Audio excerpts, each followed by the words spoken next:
Hey folks, it's your man Manny, and I'm here with Cleo. Cleo's a short-legged shepherd mix. Really cool dog, but has a strong personality. You know, definitely a dog that when she decides she wants to do something, she wants to do stuff. And it's going to take a lot to cause her to not follow that internal compass and to listen to us or to listen to, really anything other than her own desires. And what I wanted to talk about here was just, how the dogs can be affected by our personality type and what can happen when, we have a dog with a strong personality, very dominant, pushy dog, and maybe we're not that dominant or we're not that pushy ourselves.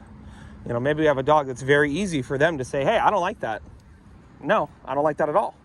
But for us, we struggle with that. I've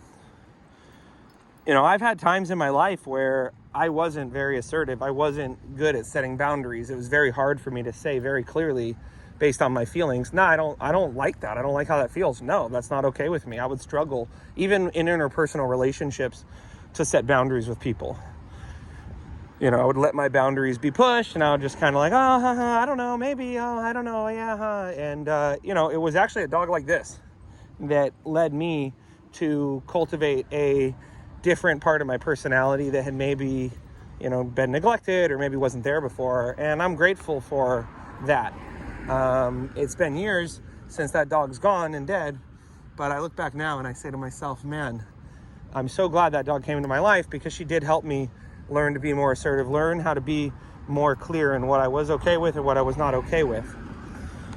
At the same time, I've had the other thing happen. I've had times where maybe I wasn't listening, I wasn't paying attention, I wasn't being as sensitive, and maybe I was being too strong-willed or too quick to say, hey, I don't like that, don't do that.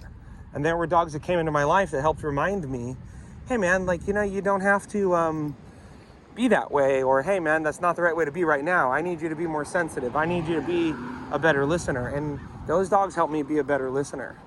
So the reason I wanted to make this video is just to kind of say that if you have a personality mismatch with your dog, or maybe you're struggling to find, out how to be the handler your dog needs you to be, that's okay, folks. I really believe that's part of the reason the dogs are here, is to help us grow, to help us learn, and to help us evolve.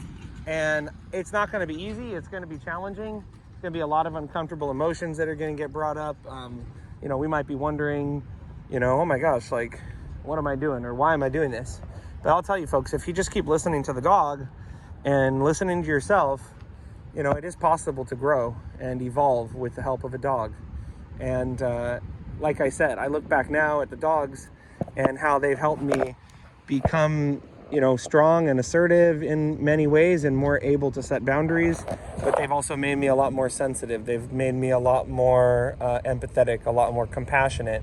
It's also, more importantly than anything, given me a lot more emotional awareness of my own emotions and how am I feeling, and how do those feelings that I have interplay with the beings around me. So, unfortunately, this is just something that's not talked about in the dog world. It's a very touchy subject, but many dog trainers, if you ask them, they will say, oh yeah, I find myself sometimes needing to be like a therapist for people, but we're not therapists, we're dog trainers. And so I myself, sometimes I might get stern with a person, or I might get, frustrated because I'm trying to tell them, hey man, you gotta be different for your dog's sake. And it might be hard for someone to make those changes. I'm not even beyond the point within myself of, talking to my therapist about these things. I myself will talk to my therapist, talk to family members that know me and ask them, hey man, why do you think I struggle in this way? What's going on? Did something happen when I was younger? Is this just something I've never experienced before? And, because I've been open, I've been able to learn. Oh man, that's why that happened. Oh, okay. And I've been able to grow. And because I keep listening to the dogs, I don't go into one extreme or the next. I'm able to learn, and then if I need to change, I can change.